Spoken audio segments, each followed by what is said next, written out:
फिर से घी लगाना है। टोटल 3 लेयर बना लेंगे हम। बैटर को हमने फैला दिया है।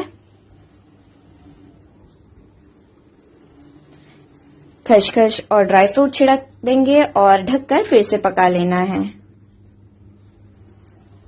जब आप पहला लेयर बिछाओगे तब आपको अंदाजा हो जाएगा आपका बैटर जो है गाढ़ा है। अगर गाढ़ा हो तो आप उस वक्त पानी उसमें शामिल करके थोड़ा सा पतला कर सकते हो। देखिए ये पूरी तरह से पक गया है। अब हम इसे इस तरह से रोल कर लेंगे। धीरे धीरे हमें इसका रोल बना लेना है। देखिए एक घावना हमारा बनकर तैयार है। बस चम्मच से अब हम इसे एक प्लेट में निकाल देंगे। देखिए कितना अच्छा बना है। और बाकी बैटर के भी हम इसी तरह से घावने बना लेंगे। पैन में हमने घी फैला दिया है, इसे फैला देंगे। जब हम इसे फैलाएंगे तो इसमें पूरी तरह से जाली बन जाती है। इसका मतलब आपका बैटर जो है वो परफेक्ट बना है। कवर करके पका लेंगे। नारियल के दूध से ये जो घावने हैं वो ज्यादा टेस्टी बनते हैं। आप चाहो तो सिर्फ नारियल का दूध ही इसमें इस्तेमाल कर सकते हो। बस रोल करते हैं। अब फिर से हम घी लगा देंगे और दूसरी लेयर फैला देंगे।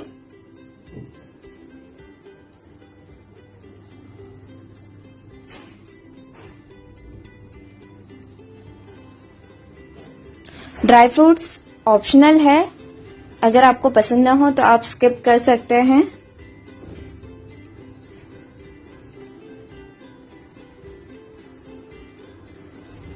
और आप चाहो तो बिना चावल के आटे के यूज किए हुए भी इसे बना सकते हो, पर चावल के आटे से ये थोड़े से क्रिस्पी बनते हैं, इसलिए हमने इसमें चावल का आटा इस्तेमाल किया है। आप चाहो तो सिर्फ 1/4 किलो मैदे से भी इसे बना सकते हो। सेम इंग्रेडिएंट्स, सिर्फ मैदा हमें 1/4 किलो लेना है। घी लगाया है हमने और तीसरी तह बिछा देंगे और मीडियम फ्लेम पर ही हमें इसे पकाना है ताकि जो मैदा है वो अच्छी तरह से पक जाए।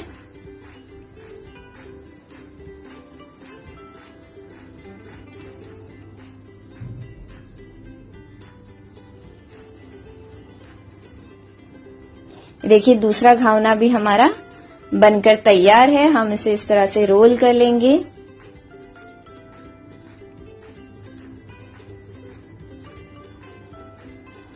और इसे भी एक प्लेट में निकाल देंगे।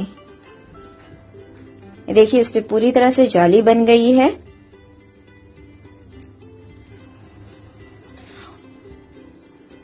और बाकी बैटर के भी हमें इसी तरह से घावने बना लेने हैं।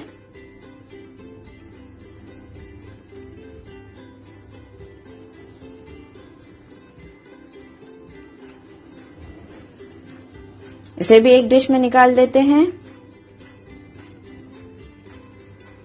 हमारे घावने जो है वो बनकर तैयार है। अब हम इसे पीसेस में कट करके सर्व करेंगे।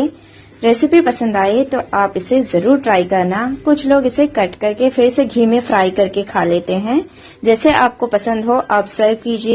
अब हम देखेंगे दूधी की शाक की रेसिपी, जिसे कि गोराचो भोपलो भी कहा जाता है। चलिए इसे बनाना शुरू करते हैं। यहाँ हमने लिए हैं 2 बड़ी साइज की दूधी, जिसका वजन तकरीबन 4.5 किलो है। उसे छीलकर हमने काट लिया है मीडियम साइज के टुकड़ों में और पानी में रख दिया है ताकि ये काले न पड़े। गावटी दूधी हमने इस्तेमाल की है। और बनाने से पहले हम इसका जो पूरा पानी है वो निथार लेंगे। और 2 नारियल का दूध हमने निकाला है गाढ़ा, और आधा नारियल इसे हमने खुरच कर लिया है। उसी के साथ हमने लिया है गुड़ 1 किलो, जितनी जरूरत हो उतना हम इस्तेमाल करेंगे। और देसी घी लिया है हमने, 3 दालचीनी के टुकड़े और 6 हरी इलायची ली है, और 1 लीटर हमने भैंस का दूध लिया है। अब इसे पका लेते हैं। चूल्हे पर मैंने एक बड़ा सा बर्तन रख दिया है और उसमें पहले हम 100 ग्राम ताजा घी शामिल करेंगे और जरूरत पड़े तो हम बाद में थोड़ा शामिल कर देंगे। घी को अच्छी तरह से गर्म होने देंगे और फिर हम उसमें दालचीनी के टुकड़े डाल देंगे और साथ ही हरी इलायची डालेंगे। अगर आपको लौंग पसंद हो तो आप लौंग भी शामिल कर सकते हो। और अब हम इसमें दूधी शामिल करेंगे। दूधी का पूरा पानी अच्छी तरह से निथार कर हमें शामिल करना है और हाई फ्लेम पर हम इसे 3 से 4 मिनट पहले मिक्स कर लेंगे। इसे पकने में काफी वक्त लग जाता है और इसे पकने के लिए छोड़ देंगे। देखिए पकते पकते इसमें से काफी सारा पानी निकल जाता है। बस बीच बीच में चम्मच चलाते रहेंगे।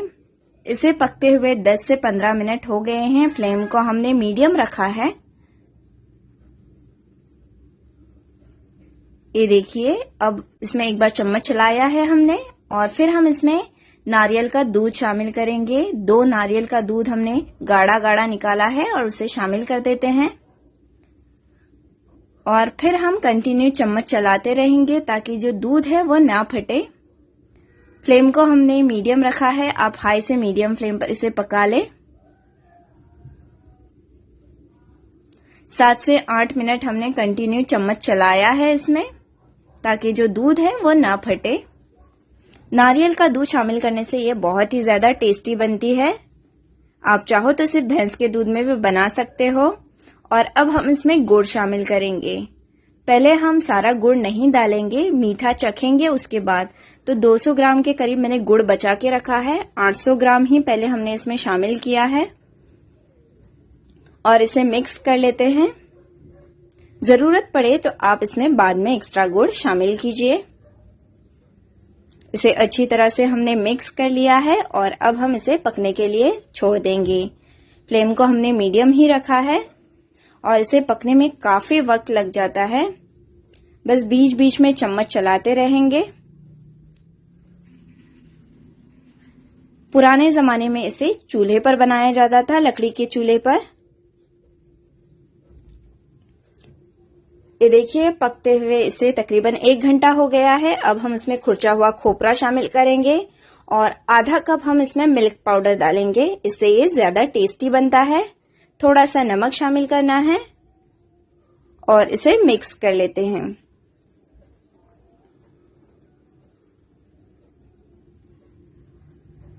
इसे हमने अच्छी तरह से मिक्स कर लिया है और अब इसे गलने के लिए छोड़ देंगे।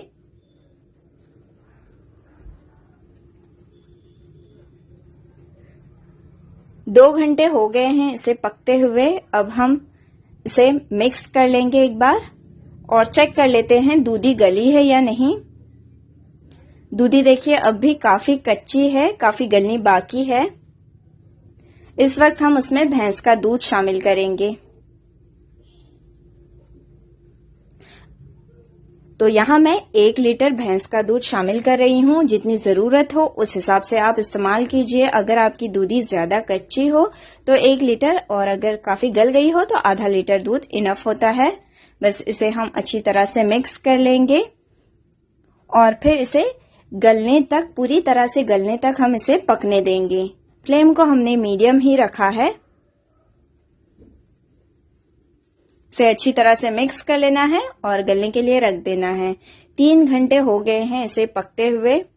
अब एक बार मिक्स कर लेते हैं। घी थोड़ा कम था तो इसमें मैंने तकरीबन 50 ग्राम और शामिल किया है। टोटल हमने 150 ग्राम घी शामिल किया है इसमें। इसे थोड़ी देर और पकने देंगे, पूरी तरह से गाढ़ी होने देंगे। आधा घंटा हमने और पकाया है। तकरीबन हमने इसे 3.5 घंटा पकने दिया है। और ये देखिए ये दूधी जो है हमारी गल गई है। दूधी की जो शाख है वो बनकर तैयार है और कलर भी काफी अच्छा आया है। कोशिश करें कि इसे बनाने के लिए ज्यादा ब्राउन वाले गुड़ का इस्तेमाल करें। अब फ्लेम को हमने ऑफ किया है और इसे ठंडा होने के लिए रख देंगे। देखिए दूधी की शाख जो है हमारी ठंडी हो गई है। अगर आपको गरम पसंद हो तो आप इसे गरम सर्व कीजिए, ठंडी पसंद हो तो ठंडी सर्व कीजिए। इसे हमने एक डिश में निकालकर सर्व किया है। बहुत ही ज्यादा टेस्टी बनती है। रेसिपी पसंद आए तो आप इसे जरूर ट्राई करें। इसी के साथ हम बनाएंगे काजू के गीर का खरवस, जिसे के फ्रेश ताजे काजू से बनाया जाता है। तो चलिए देखते हैं इसे बनाने के लिए हमें क्या क्या इंग्रेडिएंट्स चाहिए। यहाँ हमने लिए हैं फ्रेश काजू, जिसे के गीले काजू की बीज कहा जाता है, जो कि अक्सर गर्मी के मौसम में मिलते हैं। तो चलिए इसे बनाना शुरू कर लेते हैं। यहाँ हमने बड़ी साइज की बीज ली है। पहले हम इसे साफ कर लेंगे। जैसे कि आप जानते हो कि इस वक्त इसका मौसम नहीं है, गर्मी के मौसम में ये अक्सर मिला करती है। इन काजू के बीज को हमने फ्रीजर में स्टोर करके रखा था और अब हम इसे बना रहे हैं। फ्रीजर में स्टोर करके हमने रखा था, इसलिए हम इसमें नॉर्मल पानी डालेंगे। इसे 2 घंटा पहले मैंने फ्रीजर से निकाल कर रखा है और इसमें मैं नॉर्मल पानी डाल दूंगी और फिर इसे साफ कर लेंगे। अगर आप फ्रेश काजू के बीज उसी वक्त लेकर बना रहे हो तो इसमें गर्म पानी डालिए और थोड़ी देर भिगा कर रखिए और फिर इसे बनाइए। बीजें देखिए कितनी बड़ी बड़ी है। बड़ी बीज लेने से ये ज्यादा टेस्टी बनता है। और इन काजू के बीज को हम साफ कर लेते हैं। इसका जो चीक है वह हाथों पे लग जाता है, इसलिए मैंने इसे प्लास्टिक के ग्लव्स पहनकर इसे साफ कर रही हूँ ताकि जो हाथ है वह हमारे खराब न हो। इसका छिलका हमें निकाल लेना है। फ्रीजर में हमने इसे रखा था तो ये आसानी से इसके छिलके नॉर्मल पानी से निकल रहे हैं। अगर आप उसी वक्त फ्रेश काजू लेकर बना रहे हो तो इसमें बॉईल किया हुआ पानी डाल के इसे थोड़ी देर भिगाने रखिए और फिर इसका छिलका निकालिए। ये देखिए बड़ी आसानी से ये साफ हो रहा है। इसी तरह हम सारी बीजों को साफ कर लेंगे।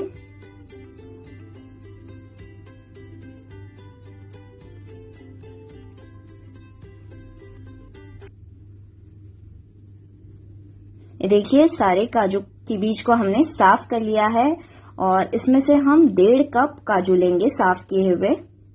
1.5 कप काजू की बीज लेनी है। तो चलिए बनाना स्टार्ट कर लेते हैं। यहाँ हमने 1.5 कप फ्रेश वाले काजू छीले हुए लिए हैं और उसी के साथ हमने लिए हैं 3 अंडे, 1/4 कप शक्कर आप अपने हिसाब से ले लें, और इलायची पाउडर ली है मैंने 1/4 टीस्पून। उसी के साथ नमक थोड़ा सा लिया है हमने, जाफरान यानी कि सैफरन, यह ऑप्शनल है, और दूध लिया है हमने आधा लीटर भैंस का दूध लिया है। अब मिक्सर के पॉट में हम पहले काजू डाल देंगे। साफ की हुई काजू की बीज डालना है, उसी के साथ शक्कर डालेंगे और अंडे डालेंगे, थोड़ा सा नमक और इलायची पाउडर इस वक्त मैं आधी टीस्पून डालूंगी और 1/4 टीस्पून हम बाद में छिड़कने के लिए रख देंगे। अब इसे मिक्सर में बारीक पीस लेना है। ये देखिए हमने इसे बिल्कुल बारीक पीस लिया है और अब हम इसमें थोड़ा थोड़ा करके दूध डाल लेंगे और इसे बिल्कुल बारीक पीस लेना है। देखिए हमने खरवस का बैटर जो है रेडी कर लिया है। अब इसे एक बर्तन में डाल देते हैं। खरवस का बैटर बनकर तैयार है और हम इसे स्टीम लेकर बनाएंगे। तो यहाँ मैंने 2 टिन लिए हैं और इसमें मैं आधा आधा बैटर डाल दूंगी। आप चाहो तो किसी एक बड़े टिन में भी इसे डाल सकते हो और फिर स्टीम लीजिए। आधा आधा बैटर मैं दोनों इसमें डाल देती हूँ।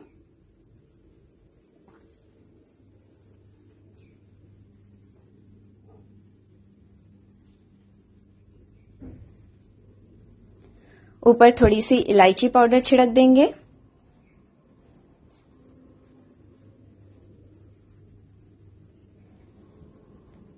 साथ ही थोड़ा सा जाफरान छिड़क देंगे, इससे कलर बहुत अच्छा आता है। जाफरान बिल्कुल ऑप्शनल है।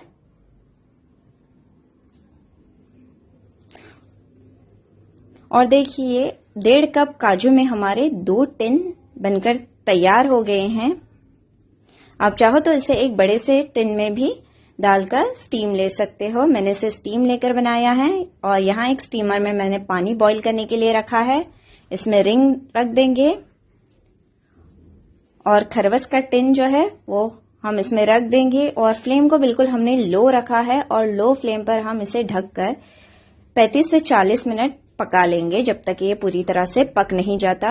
एक टिन को मैंने स्टीमर में रखा है और दूसरे टिन को हम प्रेशर कुकर में बना लेंगे। तो प्रेशर कुकर में भी मैंने पानी डाला है और एक रिंग रख दिया है और खरवस का टिन जो है वो हम रख देते हैं इसमें।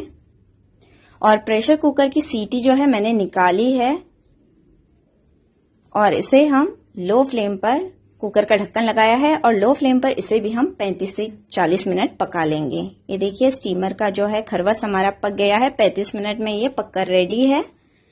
और ये देखिए टूथपिक मैंने चुबा कर देखा है, ये बिल्कुल सूखी निकल रही है, इसका मतलब ये पक गया है। फ्लेम को हमने ऑफ कर दिया है।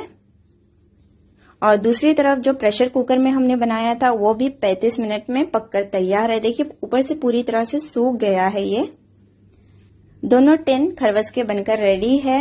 ये देखिए कलर कितना अच्छा आया है। और अब हम इसे फ्रिज में 2 घंटा ठंडा होने के लिए रख देंगे ताकि ये अच्छे से सेट हो जाए। सेट होने के बाद इसके पीस बड़ी आसानी से कट जाते हैं। ये देखिए 2 घंटा मैंने इसे फ्रिज में ठंडा होने के लिए रखा है और ये पूरी तरह से सेट हो गया है। इस वक्त हम इसके पीस कट कर लेंगे। छुरी से हम इसे साइड से अलग कर देते, बड़ी आसानी से ये निकल जाता है। और इसे हमें अपनी पसंद के छोटे या बड़े पीसेस में कट कर लेना है। मैंने इसे स्टीम लेकर बनाया है। आप चाहो तो इसे डायरेक्ट बड़े बर्तन में डालकर चूल्हे पर लो फ्लेम पर ढककर पका सकते हो या आप इसे ओवन में भी बेक कर सकते हो। स्टीमर में ये बड़ी आसानी के साथ पक गया है। ये देखिए पीसेस भी बड़ी आसानी के साथ कट रहे हैं। ये देखिए हमारा काजू के बीज का खरवस बनकर तैयार है। बहुत ही टेस्टी बना है और हम इसे ठंडा ही एक डिश में निकाल के सर्व कर रहे हैं। रेसिपी पसंद आए तो आप इसे जरूर ट्राई कीजिए। अब हम देखेंगे मेथी के खीर की रेसिपी, जिसे कि कोकण साइड में मेथी की आंबिल कहा जाता है। यहाँ हमने लिए हैं छड़े हुए गेहूं, जिसे कि छड़ियल गेहूं कहा जाता है। इसका इस्तेमाल हलीम या खिचड़ा बनाने में होता है। छिलका निकले हुए गेहूं, और उन गेहूं को लेके हमने चक्की में रवे की तरह बारीक पिसवा लिया है। इसे गेहूं का कन भी कहा जाता है। आप चाहो तो उन गेहूं को मिक्सर में रवे की तरह बारीक करके इस्तेमाल कर सकते हो। हमने 1/3 कप लिया है। आप चाहो तो इसकी जगह ब्रोकन व्हीट सूजी भी ले सकते हो, जो कि मार्केट में इजीली अवेलेबल होता है। इस तरह से पैकेट में मिल जाता है। इसके अलावा हमने ली है मेथी की पाउडर। 1.5 टीस्पून मेथी को हमने तवे पर भूनकर उसका पाउडर बना लिया है। नमक टेस्ट के हिसाब से 1 कप नारियल का दूध लिया है हमने। आधा कप गुड़ का पाउडर लिया है, आप नॉर्मल गुड़ भी इस्तेमाल कर सकते हैं। और नारियल का पतला वाला दूध भी हमने लिया है 1 कप। और घी जरूरत के हिसाब से ले ले। एक बर्तन में हम 1 टेबलस्पून घी गरम कर लेंगे और उसमें जो गेहूं का रवा है, गेहूं का कन, वो शामिल करेंगे। और लो फ्लेम पर हमें इसे अच्छी तरह से भून लेना है। पूरा खुला खुला होने तक हम भून लेंगे। बिल्कुल भी उसमें गट्ठे बनने नहीं देना है हमें।